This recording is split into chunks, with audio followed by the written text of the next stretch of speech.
अब चौथा है वट, माघ नक्षत्र का वृक्ष, फाइकस बेंगालेंसिस। और इसके लिए देखो क्या लिख रखा है, मूत्र संग्रहणीय। और अपन ने किसमें पढ़ा था मूत्र संग्रहणीय, लक्षण। इसका भी मूत्र संग्रहणीय एक्शन होता है, कषाय रस होने के कारण ये भी मूत्र का संग्रहण करता है। ये देखिए वट,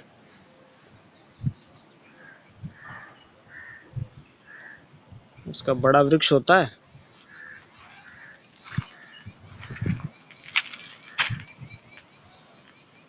रूटलेट्स निकल रही हैं।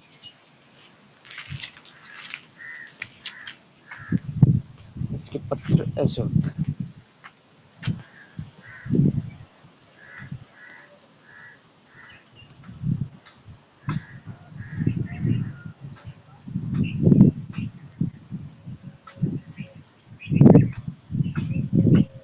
इसमें शुंग पाया जाता है, जिसको हम वट शुंग बोलते हैं।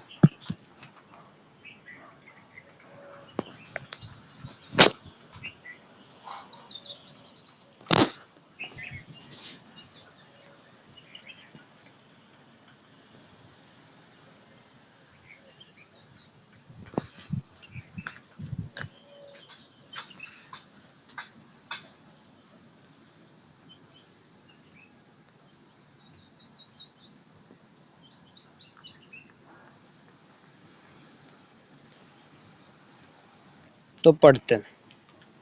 तो वटो रक्त फल श्रृंगी, न्यग्रोध स्कंदजो ध्रुव।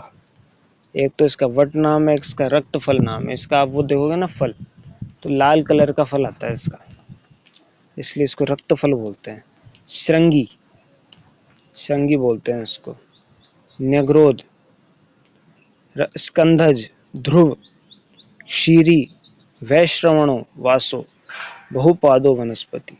क्षीरी वृक्ष है, पंचशीरी पंचवल्कल में आता है।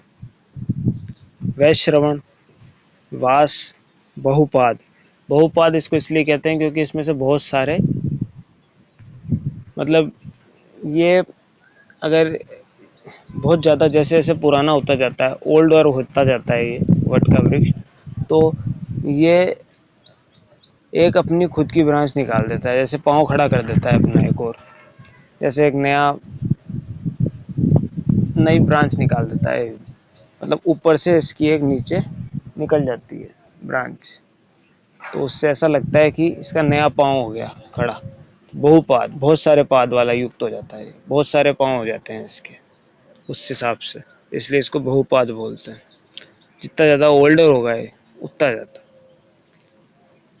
वनस्पति भी इसको पर्याय है। वटः शीतो गुरुग्राही कफ पित्त व्रणाप। शीतवीर्य होता है, गुरु, गुरु गुण होता है इसमें, कषाय रस युक्त होता है ये। कफ पित्त व्रणापह, शरीर के व्रण को उत्तम करने वाला होता है। कफ पित्त व्रणापह। वर्ण्यो विसर्प दाहग्न कषायो योनिदोषरत। वटः शीतो गुरुग्राही कफ पित्त व्रणापह, वर्ण्यो विसर्प दाहग्न कषायो योनिदोषरत। अब देखिए सारे पित्त और रक्तज विकार आ गए, और स्किन के लिए बढ़िया होगा, एक ये वर्ड आ गया। पित्त रक्तज विकार क्यों आए, क्योंकि कषाय रस युक्त है, शीतल है। ग्राही गुण आ जाएगा, वर्ण को उत्तम कर देगा, और रक्त पित्त और कफ इन विकारों को दूर करता है, योनि संबंधी रोगों को दूर करता है। बरगद बड़ हिंदी में कहते हैं, और इंग्लिश में इसको बेनियन ट्री बोलते हैं, बेनियन ट्री। फाइकस बेंगालेंसिस इसका बॉटनिकल नेम, और मोरेसी फैमिली।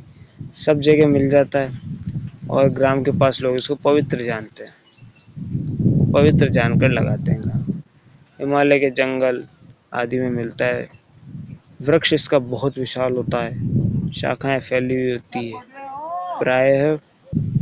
तो इसका वृक्ष जो होता है बहुत विशाल, शाखाएं फैली हुई रहती है, भूमि की ओर नत रहती है। पत्ते लंबे चौड़े और मोटे होते हैं। फल छोटे छोटे जड़ बेर के समान होते हैं। जाऊ बेर जो होता है ना अपना, बेर की वैरायटी, उसके समान फल आते हैं।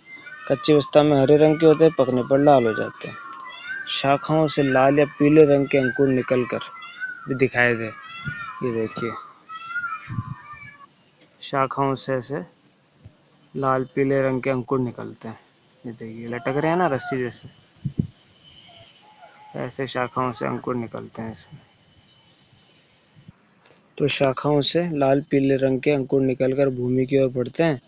इसको अपन क्या बोलते हैं? वट जटा, वरोह और बर्ड की दाढ़ी कहते हैं इनको। जटा जो होती है बढ़ते बढ़ते पृथ्वी में घुस जाती है और खंबे के समान दिखाई देती है। ये जटा घुसते घुसते जमीन में घुस जाएगी और फिर खंबे की तरह दिखाई देगी, जिससे इसका एक नया नाम हो जाएगा बहुपाद, पाँव के जैसी। नया पाँव खड़ा हो गया इसका, ऐसे लगता है। इसके पंचांग का चिकित्सा में उपयोग किया जाता है। रासायनिक संगठन में इसकी छाल में टेनिन पाया जाता है 11%।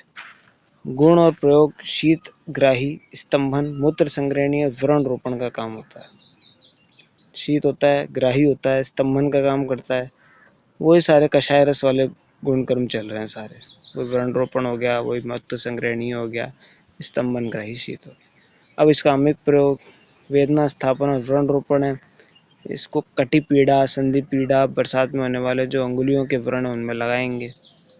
सड़े हुए दांत में लगाने से पीड़ा दूर होती है। इसका गंडूस भी करते हैं। छाल का क्वाथ बहुमूत्र में और फल मधुमेह में देते हैं। याद रखना ये दोनों पॉइंट। छाल का क्वाथ तो किसमें? बहुमूत्र में। बहुमूत्र में तो छाल का क्वाथ और फल मधुमेह में। छाल को अतिसार तथा प्रवाहिका में भी देते हैं। छाल का प्रयोग किसमें करते हैं?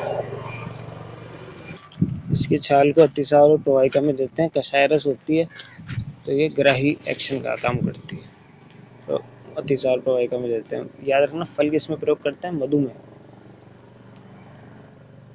और वट जटा, जो इसकी जटा भी दिखाई थी, वो सूजन में प्रयोग करते हैं। एंटी इंफ्लामेटरी एक्शन होता है जटा का। तो इसकी जो वट जटा अभी दिखाई थी लाल और पीले रंग की होती है, वो किसमें प्रयोग करते हैं? एंटी इंफ्लामेटरी, सूजन में, वमन रोकने के लिए तथा बाह्य लेप के रूप में चर्म रोग में प्रयोग करते हैं। वमन रोकने के लिए, बाह्य सूजन में और वमन रोकने के लिए। तो ग्राही एक्शन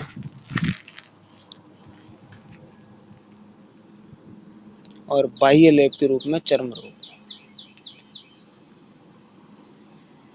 मात्रा: चूर्ण 3 से 6 माशा, 5 से 10 तोला। चूर्ण 3 से 6 माशा और काढ़ा 5 से 10 तोला। ये था अपना वट, मघा नक्षत्र का वृक्ष। धन्यवाद।